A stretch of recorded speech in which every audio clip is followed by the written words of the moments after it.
Happy Ugadi అందరికీ. మనకి ప్రతి పండగ ఒక స్టోరీ ఉంది, కానీ ఉగాది ఎందుకు సెలబ్రేట్ చేసుకుంటారు అనే దానికి ఒక పవర్ఫుల్ స్టోరీ అంత పాపులర్ కాలేదు. నాకు విన్నప్పుడైతే చాలా బాగా అనిపించింది.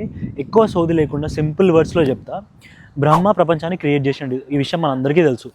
బ్రహ్మ టైం ఎలా నడుస్తుందంటే, పొద్దున్న లేచినప్పుడు ప్రపంచాన్ని క్రియేట్ చేయడం స్టార్ట్ చేసి నైట్ లోపు ఆ టాస్క్ ఫినిష్ చేసి బ్రహ్మదేవుడు యోగ నిద్రలోకి వెళ్ళిపోతాడు అనమాట.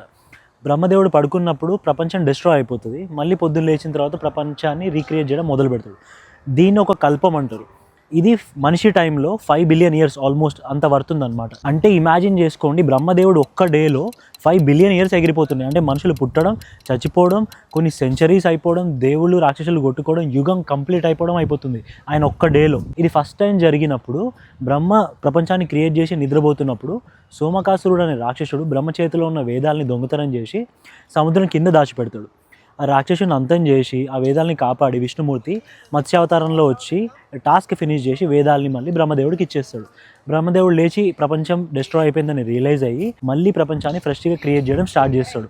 ఇది ఒక కొత్త యుగం లాగా కన్సిడర్ చేస్తారు అనమాట. అందుకే ఉగాది అనే కాన్సెప్ట్ పుట్టిందనమాట. స్టార్ట్ ఆఫ్ ఎ న్యూ యుగం, start of a new era. ఈ స్టోరీ విన్నప్పుడు అబ్బా ఇంతుందా దీంట్లో అనిపించింది. మీకు మంచిగా అనిపిస్తే షేర్ చేయండి ఈ స్టోరీని. దివాళీ, వినాయక చవితి లాగా ఉగాది స్టోరీ కూడా పాపులర్ చేద్దాం మనం.